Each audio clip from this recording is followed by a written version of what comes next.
You know, this through hiking is characterized by these just unbelievable lows, followed almost immediately by these highs that are so amazing. It just makes you want to shout at the top of your lungs. And last night was a perfect example. I was at a spring collecting water for a 10-mile water carry, and the only campsites coming up uphill were on roads, and I was having a conversation with somebody else about whether or not I should just camp at the spring or camp on the road that was coming up. I decided to push ahead to camp on the road. I get up to the road. It's an old forest road, and it isn't too bad. It's kind of like a dead end gravel road. There's a little grassy area and a little bit of a breeze, so there are no mosquitoes. So I'm happy. It finally gets to be 7. I'm like, okay, might as well get in the tent, do my dishes, get myself ready for bed, climb in the tent. I'm lying there, 7:30. Here comes a car.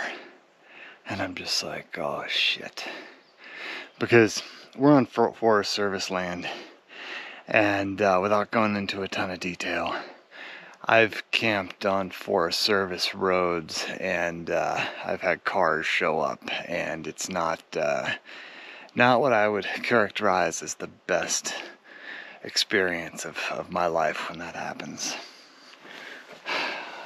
So then it's not just one car, it's another car, and then another car, and then some diesel trucks, right? And they just keep pulling up, and I'm just like, oh man, this is not what I want right now. This is not what I need right now. Engines shut off. Car door opens. Footsteps on the ground. And then I just hear this voice. Well, I hope you understand today's your lucky day, because we are the PCTA Trail Crew, and if you want some trail magic, you're gonna get it. What would you like to drink, sir? I got Rainier, Sierra Nevada, and Miller Lite. So I tell him to hold on a second, you know, put some clothes on, come out of my tent. Next thing I know, I'm having a Rainier. And the whole scene, which used to be my solitary single tent set up in a quiet meadow, has turned into men working. You know, we got some of them putting up a mess tent, others are digging a latrine, others are setting up their personal tents, and I'm sitting there with a Rainier watching everything. I mean, it's awesome. And anyway, you know, I wake up the next morning. They cooked me an omelet with bacon, cheese, and egg, and onion. And it's just like, it's awesome, you know? So I've just gone from like the depths of regretting not camping at the spring to all of a sudden having an amazing night with some really cool people, a lot of whom were through hikers. And it's like, yeah, this is what it's all about.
amazing how solitary a SOBO hike is.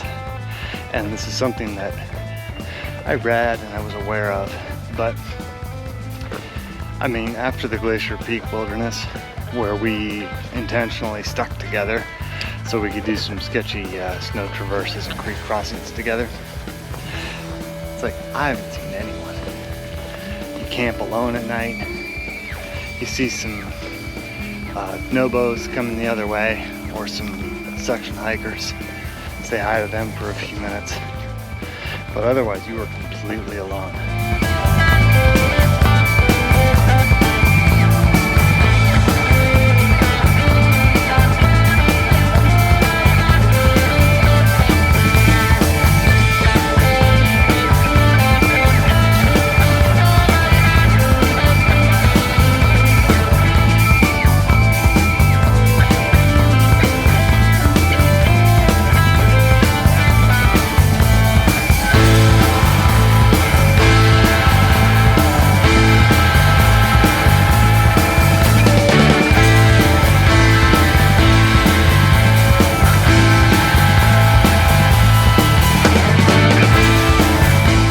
And unfortunately, we also hit some burn areas.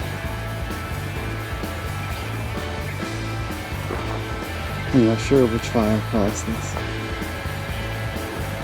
It was a big one. And this devastation is just incredible.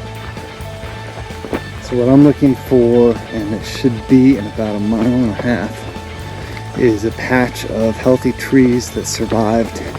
And there are some campsites in there that are a little more secure, well, a lot more secure from any falling tree hazards. Oh, sweet, sweet unburned forest with your trees that are not as likely to fall over. I love you so much. So I gotta say, if I'm being completely honest, it's been a tough couple days. This isn't what I thought it was gonna be. And I'm kind of trying to come to grips with that difference between what I thought it was gonna be and what it is, and finding some purpose and comfort in what it is. But I just wasn't prepared for the amount of solitude. And if I'm being honest, I don't know if I'm going to finish this thing. I really don't. So I'm walking on the trail, and I come to a junction. And at the junction are a father and his daughter, and 7 goats.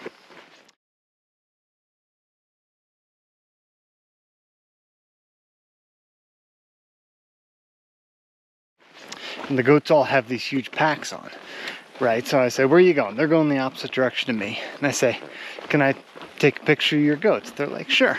So I take some pictures, and then I say, all right, I'll see you. And I start to weave my way between the goats. And at this point, the goats kind of start to realize that I am headed back the direction from where they came. You know, kind of like towards their pasture where food is provided and they don't have to walk 20 miles a day.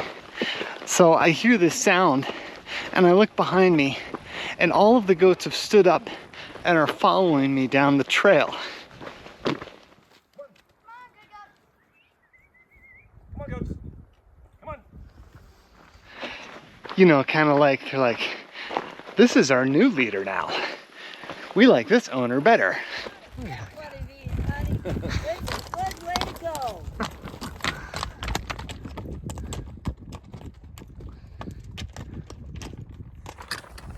Well, there go Eddie and Ranger. Apparently it's International Livestock Day on the Pacific Crest Trail.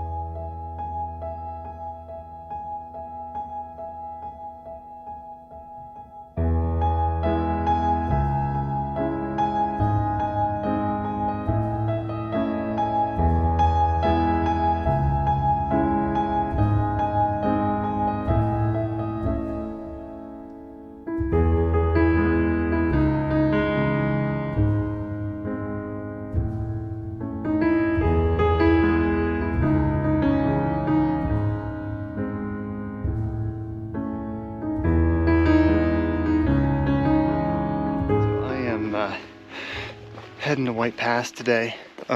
If I'm being honest, this was a really challenging section for me. I don't want to say I'm gonna quit, but I definitely feel like I need to take a day off and just kind of think about things for a bit, maybe recalibrate